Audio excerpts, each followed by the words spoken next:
Hello बच्चों, स्वागत है आपका एफटी की स्टडी चैनल पे। आज मैं आपको क्लास 12 का राजनीति विज्ञान का जो सीबीएसई की तरफ से आया हुआ सैंपल पेपर है इसको कराने जा रहा हूँ।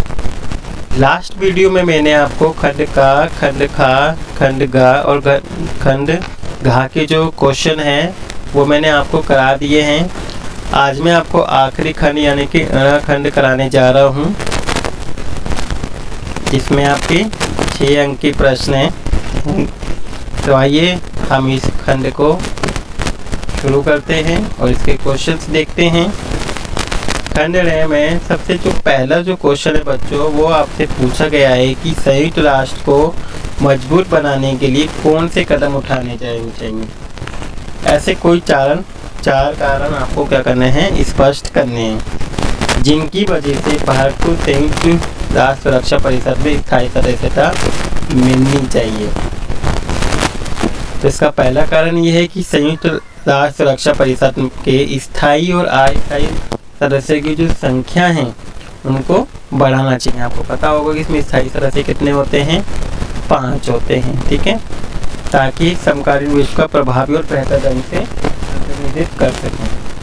सेकेंड है कि संयुक्त राष्ट्र के बजट तथा प्रशासन को मजबूत किया जाना चाहिए। और भारत की स्थायी सदस्य बनाए जाने के पक्ष के कारण कौन से हैं। पहला है कि विश्व शांति सुरक्षा बनाए रखने में संयुक्त राष्ट्र की भूमिका में भारत का महत्वपूर्ण योगदान होना चाहिए।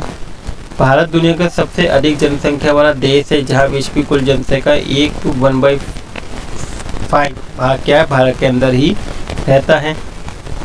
भारत विश्व का सबसे बड़ा लोकतंत्र है। भारत ने सदैव बड़ी सक्रियता से संयुक्त राष्ट्र की कार्यवाही में भाग भी लिया है और संयुक्त राष्ट्र की कोष में भारत का नियमित आर्थिक योगदान भी भारत को स्थायी सदस्य प्रदान करने के पक्ष में बल प्रदान करता है। तो इसलिए क्या है, भारत को भी क्या है, इसका एक स्थायी सदस्य बनाना चाहिए। इसके बाद इसी की चॉइस में दूसरा क्वेश्चन है बच्चों कि 1945 में संयुक्त राष्ट्र की स्थापना के समय से लेकर आज तक की विकास यात्रा का विवरण लिखिए और ये अपने विभिन्न अंग एवं एजेंसियों के साथ कैसे कार्य करता है ये भी आपको बताना है। तो दूसरे विश्व युद्ध की समाप्ति के बाद जब 1945 में लीग ऑफ नेशन था पहले, ठीक है, और उसके उत्तराधिकारी के रूप में क्या आया, यूएनओ यानी कि संयुक्त राष्ट्र संघ की स्थापना की गई। ठीक है बच्चों, तो जो संयुक्त राष्ट्र संघ था यूएनओ से पहले क्या था, लीग ऑफ नेशन था, इसके नाम बदल के संयुक्त राष्ट्र संघ कर दिया गया 1945 में। इसके चार्टर पर 51 देशों ने स्थापना करते समय पे साइन किए थे जब इसकी स्थापना हुई थी। और इसका मूल उद्देश्य यह प्राप्त करना था जो लीग ऑफ नेशन प्रथम विश्व के दौरान नहीं प्राप्त कर पाया। ठीक है, तो पहला उद्देश्य क्या था कि देश के बीच संघर्षों को रोकना और आपसी सहयोग को बढ़ावा देना। दूसरा, देश के बीच संघर्ष को रोकना जो युद्ध में परिवर्तित हो सकते हैं उनको रोकना। यदि युद्ध हो भी जाए तो उसके दुष्प्रभावों को क्या करना, कम करना। देश के बीच संघर्ष के कारण को रोकने के लिए उन्हें एक दूसरे के निकट लाना, जिससे पूरे विश्व में सामाजिक और आर्थिक विकास को बेहतर किया जा सके। संयुक्त राष्ट्र संघ की अंग और एजेंसी कौन कौन सी है। संयुक्त राष्ट्र में विभिन्न मुद्दों पर काम करने के लिए कई अलग अलग अंग। युद्ध और सुरक्षा तथा सदस्य देश के बीच अंतरों को हल करने के लिए महासभा सुरक्षा परिषद में चर्चा होती है। सामाजिक और आर्थिक मुद्दों से जुड़े मामलों के लिए निम्नलिखित एजेंसियां क्या करती हैं, काम करती हैं। जैसे सबसे पहले है WHO यानी कि विश्व स्वास्थ्य संगठन। सेकेंड है UNDP यानी कि संयुक्त राष्ट्र विकास कार्यक्रम। थर्ड है UNHRC यानी कि संयुक्त राष्ट्र मानवाधिकार आयोग। यूनिसेफ यानी कि संयुक्त राष्ट्र बाल शिक्षा कोष। एंड नेक्स्ट है यूनेस्को, जिसका पूरा नाम क्या है, संयुक्त राष्ट्र शैक्षिक वैज्ञानिक एवं सांस्कृतिक संगठन। ठीक है, तो ये इसके क्या है, अंक।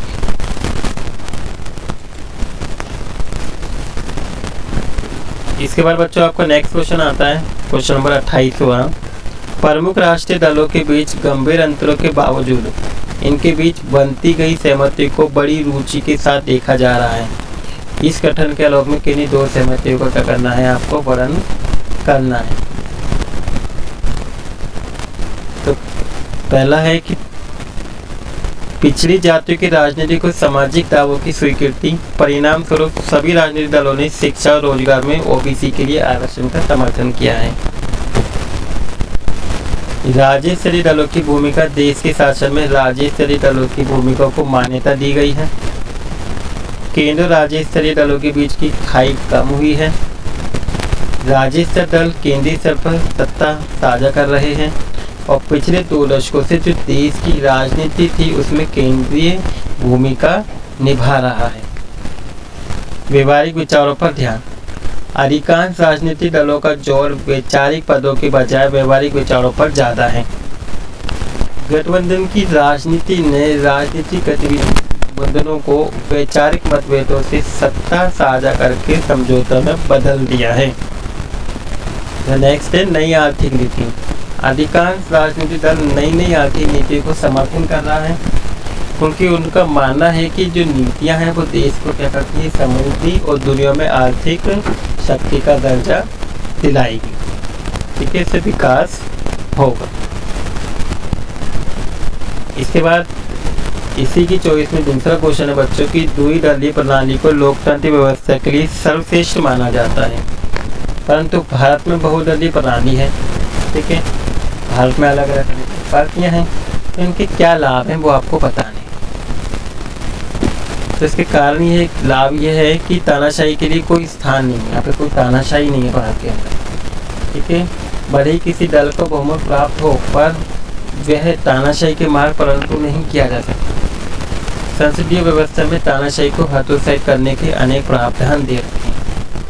मतदाताओं के पास बहुत सारे क्या है अब विकल्प उपलब्ध है। 1989 के चुनाव के बाद मतदाताओं के पास विकल्पों की संख्या क्या हो गई, वो क्या बढ़ गई। जनमत का सच्चा प्रतिनिधित्व, बहुमलीय प्रणाली से संसद में संस्कृति, भाषा जैसी विविधता के कारण अलग अलग क्षेत्र के दलों को प्रतिनिधित्व भी मिलता है और संसद में भारतीय विविधता भी दिखने को मिलती है। स्थायी सरकार की संभावना, यदि किसी भी दल को बहुमत प्राप्त नहीं होता है तो कुछ दल गठबंधन करके स्थायी सरकार क्या कहते हैं, बनाते हैं। प्रत्येक आकांक्षी को संसद का सदस्य बनाने का अवसर मिलता है और राष्ट्रीय क्षेत्रीय दलों में दूरी घटती है और क्या होता है बच्चों, उनके बीच में सहयोग बढ़ता है, आपसी समझ बढ़ती है। इसके बाद बच्चों नेक्स्ट क्वेश्चन है प्रश्न नंबर 29वां, क्षेत्रीय मांगों की समायोजन तथा भाषीय राज्यों के गठबंधन को लोकतांत्रिक माना गया है। इस गठन को क्या करना है, ऊंचे ठहराएगा। तो स्वतंत्र विभाजन के बाद हमारे नेता को महसूस हुआ कि जो भाषाई आधार पर जो राज्यों का गठन किया गया है उससे आला तफरी और विघटन की स्थापना उत्पन्न हो जाएगी और यह भी महसूस किया कि इससे लोगों का ध्यान देश के सामने की जो अन्य सामाजिक और आर्थिक चुनौतियों से क्या हो जाएगा, हट जाएगा। आंध्र प्रदेश के बनने से देश के अन्य भागों में नए राज्यों को बनाने की मांग के लिए फिर क्या होगा, संघर्ष बढ़ने लगेगा। इन आंदोलनों संघर्षों ने 1953 में राज्य पुनर्गठन आयोग नियुक्त करने के लिए विवश किया जाए जो राज्य की सीमाओं के पुनर्निर्धारण के प्रश्न पर विचार करेगा। आयोग ने अपनी रिपोर्ट में यह भी स्वीकार किया कि राज्य की सीमाओं को विभिन्न भाषाओं की सीमा का प्रतिनिधित्व करना होगा और भाषाई राज्य और उनके निर्माण आंदोलन ने लोकतांत्रिक राजनीति एवं नेताओं की प्रकृति को मूल रूप से क्या कर दिया, बदल दिया। इस राजनीतिक सत्ता का रास्ता अब क्या है, चंद्र अंग्रेजी बोलने वाले के बजाय आम लोगों के हाथ में ये खुल गया और भाषाई संगठनों ने राज्यों की सीमाओं के निर्धारण के लिए आधार प्रदान कर दिया। इसने राष्ट्रीय एकता को क्या करा बच्चों, मजबूत बनाया और विविधता के सिद्धांत को भी क्या करे, स्वीकृति प्रदान। इसी के बाद बच्चों इसी की चॉइस में दूसरा क्वेश्चन है कि 1947 में भारत का जब बंटवारा हुआ उसके तुरंत बाद भारत सरकार का देसी रियासतों के प्रति कैसा रवैया था। इसके बारे में वर्णन कीजिए कि देसी रियासत मणिपुर का भारत में विलय किस प्रकार हुआ, जो एक मणिपुर था उसको भारत में कैसे विलय किया गया उसका। तो स्वतंत्रता के समय 565 देसी रियासतें थी। विभाजन के तुरंत बाद सांप्रदायिक हिंसा शुरू हो गई तो काफ़ी हद चरम सीमा पर ये सांप्रदायिक धर्म को लेकर जो हिंसा होने लगी थी। और देशी रियासतों के प्रति सरकार का रवैया क्या था, निम्नलिखित बातों से संदर्भित था। पहला कि अधिकांश रजवाड़े स्पष्ट रूप से भारतीय संघ का अंग बनना चाहते थे, सिंपली को क्या वो बन गए। दूसरी, सरकार कुछ क्षेत्रों को स्वायत्तता देने में नरम थी। विचार था कि विविधता को समायोजित करना तथा क्षेत्रीय मांगों के प्रति नरम रवैया रखना है। तीसरा, विभाजन की पृष्ठभूमि में क्षेत्रों की सीमाकरण पर प्रतिस्पर्धा तथा राष्ट्र की क्षेत्रीय सीमाओं का एकीकरण एवं समेकन सबसे महत्वपूर्ण विषय बन गया। अब मणिपुर का उल्लेख किस प्रकार से किया गया था कि 1947 में जैसे ही स्वतंत्रता के बाद मणिपुर के महाराजा थे बोचन सिंह ने भारतीय संघ में विलय के लिए सहमति पत्र पर साइन कर दिए और मणिपुर की स्वायत्तता को बनाए रखा जाएगा। बस ये शर्त रखी कि जो मणिपुर की स्वायत्तता है उसको वैसे का वैसे ही बनाए रखा जाएगा। मणिपुर के लोगों के दबाव में महाराजा ने क्या करा, 1948 में जब चुनाव करवाए राज्य एवं संवैधानिक रास्ता ही बन गया और इस प्रकार वैश्य मताधिकार के आधार पर चुनाव करवाने वाला मणिपुर एक पहला राज्य बना। यहाँ पे जो चुनाव हुआ है वो किस आधार पर हुए, वैश्य मताधिकार पे। भारत सरकार सितंबर 1949 में महाराजा पर विलय पत्र पर साइन करने के लिए, हस्ताक्षर करने के लिए दबाव डालने में भी सफल रही और इससे मणिपुर के व्यापक असंतोष और गुस्सा थे। इसका नेक्स्ट क्वेश्चन बच्चों 30वां कि एक आर्थिक संघ के रूप में एशियान की भूमिका के बारे में आपको बताना है। तो एशियन की स्थापना मूल रूप से सामाजिक प्रगति और संस्कृति विकास के माध्यम और आर्थिक विकास को गति देने के लिए की गई थी। सिद्धांत ये अभी भी है कि एक आर्थिक संगठन है।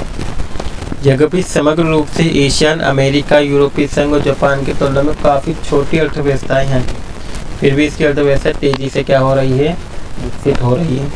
इसे एशियन का अपने क्षेत्र और क्षेत्रों से बाहर प्रभाव भी क्या हो रहा है, पड़ रहा है। एशियन का उद्देश्य ये है कि एशियन के देश, जो एशियन के अंदर जितने भी देश आते हैं उनको साझा बाजार, ठीक है, उत्पादन आधार निर्मित करना है और एक आर्थिक समुदाय के रूप में वर्तमान से में एशियन की उन्नति के लिए प्रतिबद्ध है। एशियन ने अपना ध्यान विशेष निवेश, श्रम और सेवाओं के लिए एक मुक्त व्यापार क्षेत्र निर्मित करने पर केंद्रित किया है।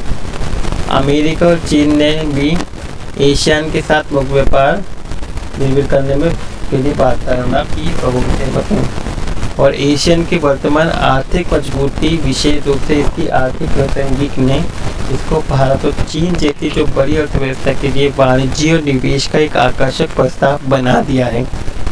और भारत ने एशियन के 2 सदस्य देशों सिंगापुर और जो थाईलैंड, जो एशियन के सदस्य, उनके साथ मिलकर मुक्त व्यापार तथा हस्ताक्षर भी किए, इनके साथ मुक्त व्यापार भी किया है और एशियन के साथ ऐसा ही समझौता करने का प्रयास वो कर रहा है। एशियन की ताकत सदस्य देशों तथा गैर क्षेत्रीय संगठनों के साथ वार्ता और परामर्श करने की नीति में क्या है, निहित है। इसके बाद इसी की चॉइस में दूसरा क्वेश्चन है, क्या जापान शक्ति के एक वैकल्पिक केंद्र के रूप में प्रभावी ढंग से कार्य कर रहा है? तो आपको इसमें जापान के बारे में स्पष्ट करना है। तो दूसरे विश्व युद्ध में हार के बाद वर्षों के बाद जापान प्राकृतिक संसाधन की कमी के बावजूद भी एक विकसित एशियाई देश के रूप में उभरा है। आज ये विश्व की तीसरी सबसे बड़ी अर्थव्यवस्था में शामिल है। G7 का भी एक मात्र एशियाई सदस्य है। ये संयुक्त राष्ट्र के बजट में योगदान देने वालों में दूसरे स्थान पर आता है, जो बजट का 10% योगदान के रूप में देता भी है और 1951 से इसका संयुक्त राज्य के साथ सुरक्षा गठबंधन भी है। जापानी संविधान के अनुच्छेद 9 के अंतर्गत अंतर्राष्ट्रीय विवादों को सुलझाने के लिए बल प्रयोग करने या धमकी देने अथवा युद्ध को निकालने का संपूर्ण अधिकार भी प्रावधान भी है। यद्यपि जापान का सैन्य खर्च सकल घरेलू उत्पाद का मात्र ओनली 1% तथापि विश्व का 7वें बड़े स्थान रखता है।